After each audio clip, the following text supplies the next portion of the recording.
Hi students, this is Mr. Varma who is going to give the important concepts related to the chemistry in view of coming objective examinations like NEET and mains in 2018. See, the purpose of the chemistry capsule is, even though chemistry is easy, but in my vast experience of 27 years, I observed so many students, they are facing difficulty while answering the questions. That is only because of confusion. And that too, one thing you should remember, chemistry is an evaporating subject. So, to make it easy to answer the questions in coming object examinations, I am going to give the important concepts from important topics in this short span. By that, I hope you will be benefited. So, in that aspect, topic wise, I am going to produce the classes where the student, especially who are the aspirants for NEET and mains, definitely will get benefit by that, I hope. So, for that first, I am going to explain the important concepts, and along with that, how to apply that concept. That is the most important. So, I am trying to give that information in a easy way for you.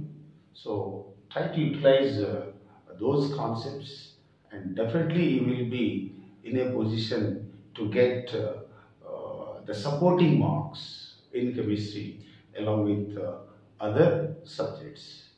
So for that, today I am giving some important concepts from atomic structure.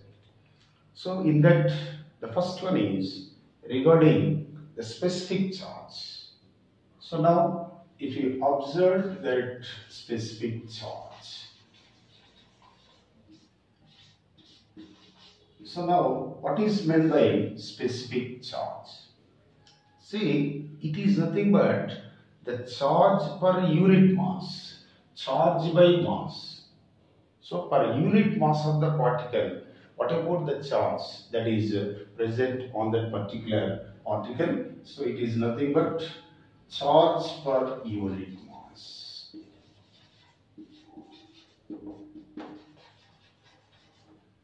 So at this part, I am going to compare the four particles based on whatever the questions they asked in previous examinations, especially electron, proton, neutron and alpha particle.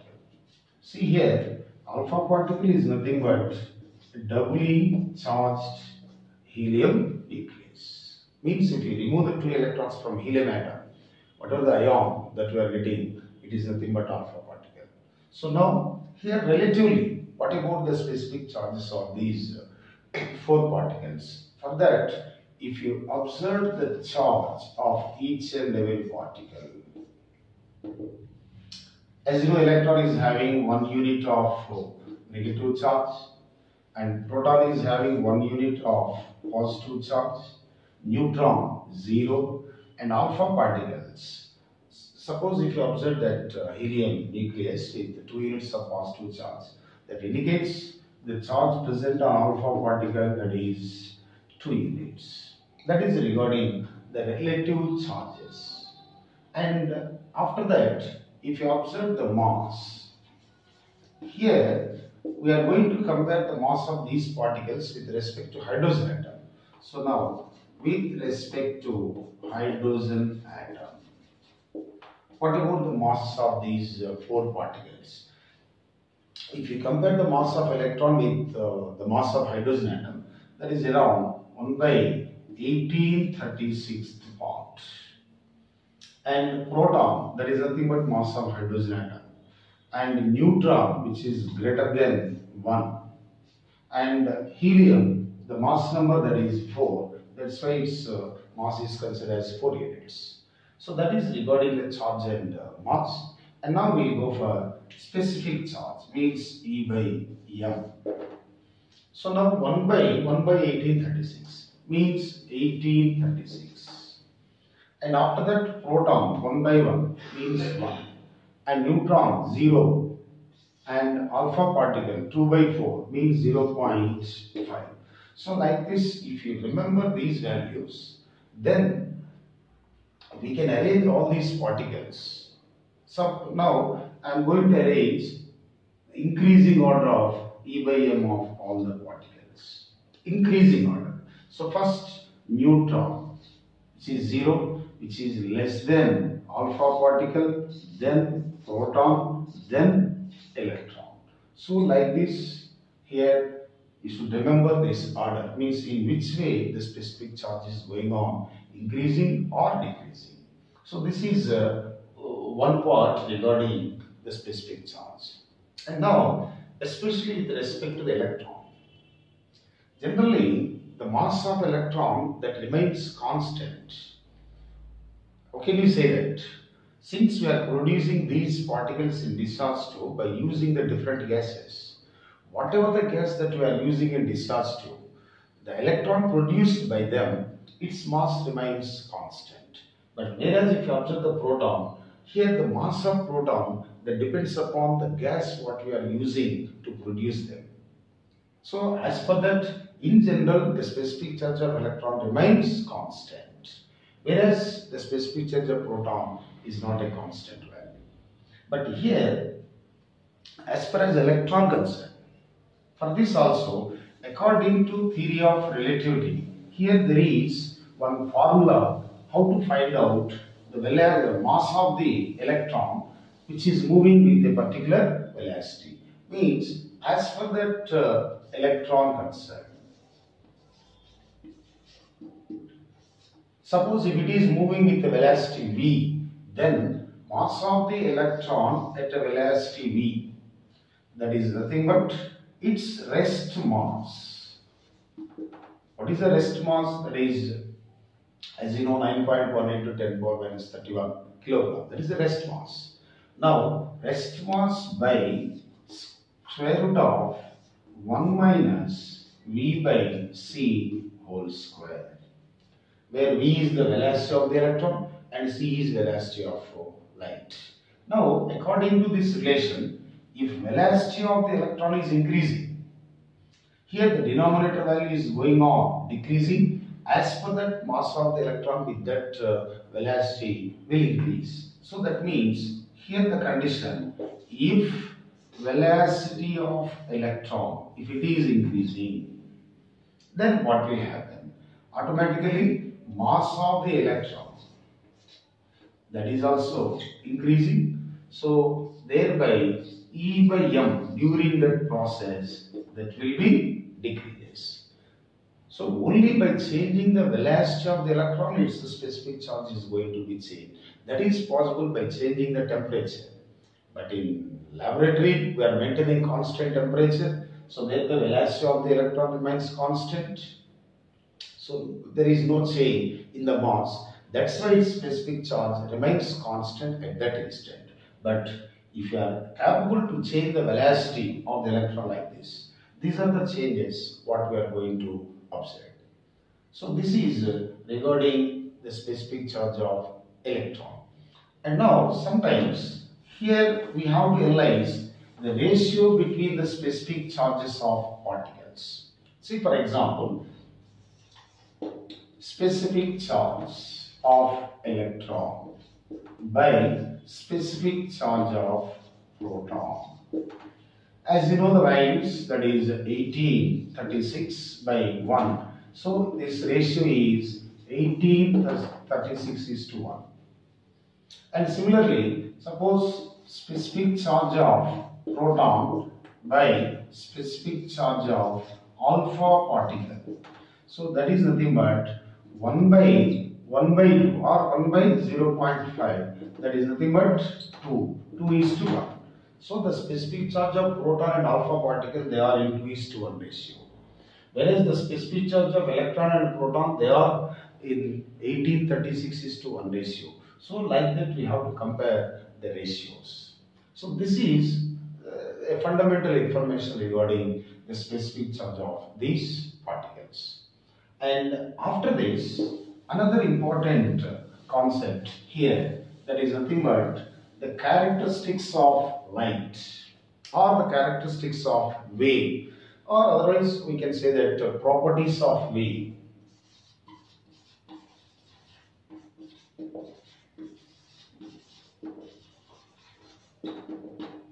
Or properties of light. Since here the light is propagating in the form of waves. See, for example, this is the propagation of the light in this direction. Now, the important characteristics of this light. First of all, we will go for its velocity. Generally, if you observe the velocity of light, let it be c, as you know that is nothing but product of its frequency and wavelength. So nu lambda, this is constant, where its value approximately, that is 3 into 10 power 8 meters per second, or 3 into 10 power 10 centimeters per second. So that is a constant value for its velocity. Now, by having this relation in our mind, one by one, we will go for what is the wavelength, what is frequency, wave number, and energy of the wave.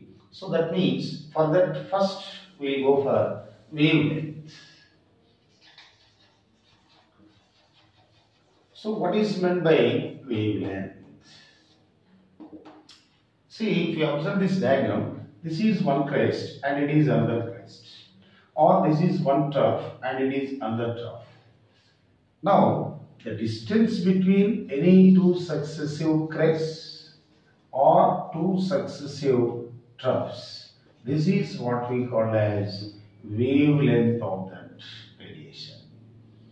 But of course, it is not possible to measure. We can calculate with help of the fundamental relation, that is C equal to nu lambda. So, as per this, wavelength lambda equal to C by nu.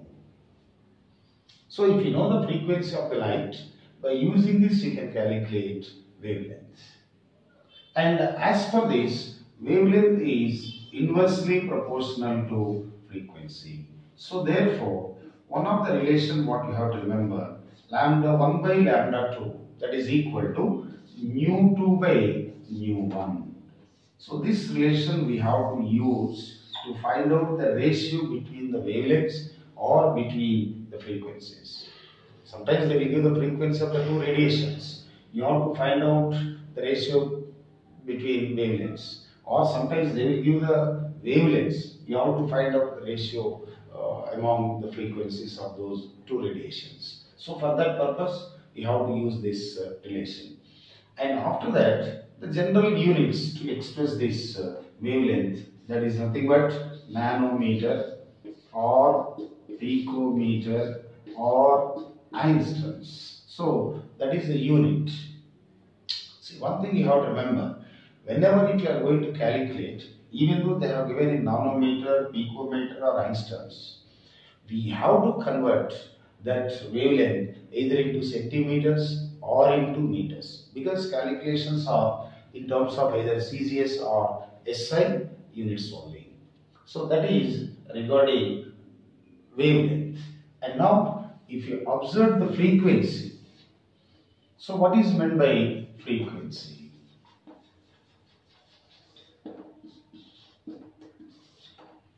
See, if you observe this wave, suppose if you confine to a fixed point like this, at that fixed point, in 1 second, how many waves are crossing? One wave means one cycle. This is one wave. It constitutes as one cycle. So, cycles per second, that is nothing but frequency. So, cycles per second or CPS. That is a unit of frequency also.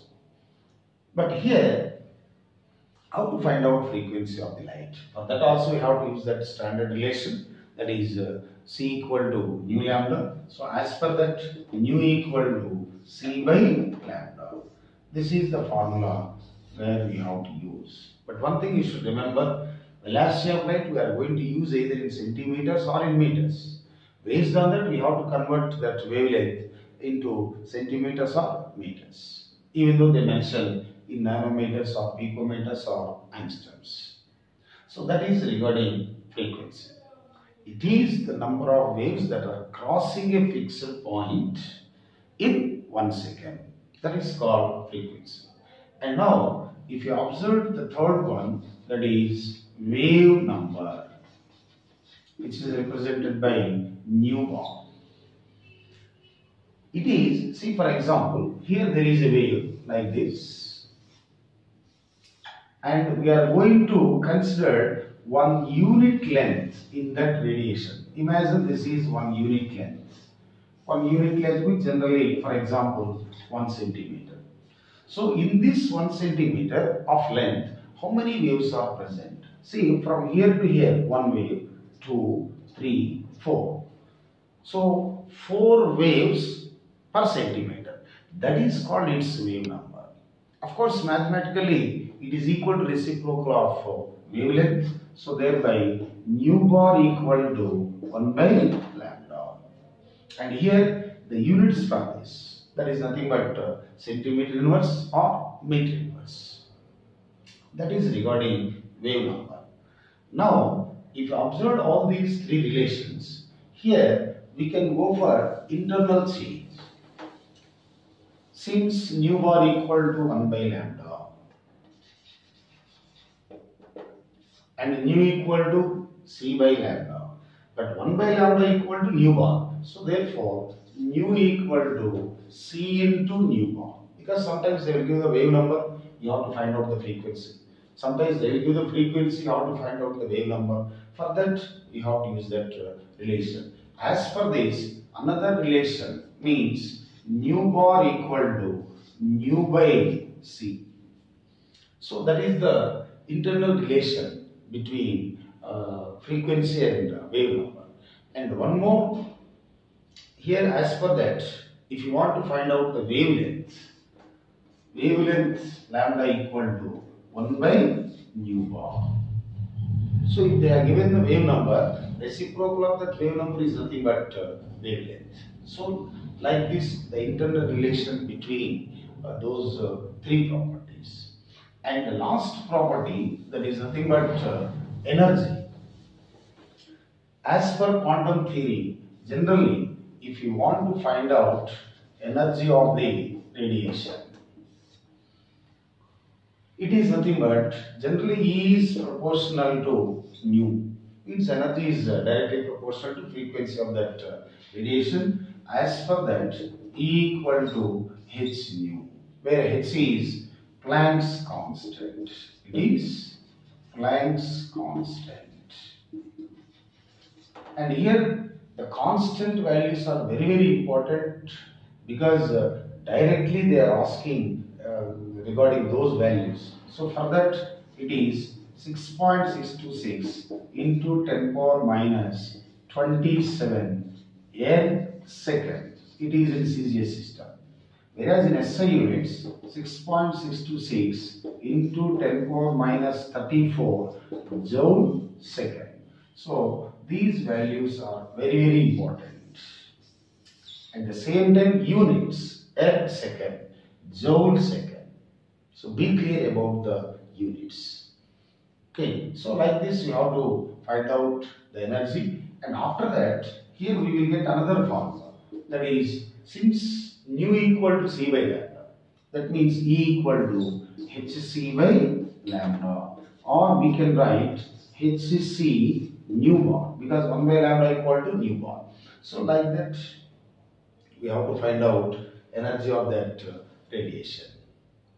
And here, just a few examples how to find out the frequency or the wave number. See, suppose if the question is like this. What is the frequency of radiation emitted with wavelength 1000 angstroms? So here we have to find out wavelength lambda equal to 1000 angstroms. Now we have to find out its frequency. Now, what is the formula for frequency? Mu equal to C by lambda. And as you know, here if you want to calculate in CGS system, here C equal to 3 into 10 power 10 centimeters per second. And lambda, it should be in centimeters. They mention in angstroms. So for that, 1 angstrom equal to 10 power minus 8 centimeters. So thereby, lambda equal to 1000 into 10 power minus 8 centimeters. That is equal to 10 power minus 5 centimeters. So these values you have to substitute. So therefore, finally, frequency equal to 3 into 10 power 10 by 10 power minus 5. So it will becomes 3 into 10 power 15 CPS or 1 CPS, that is equal to 1 hertz, cycles per second. So here it is what we call as its frequency. Like that, sometimes they will give the frequency, you have to find out the wavelength. We have to use the same concept like this.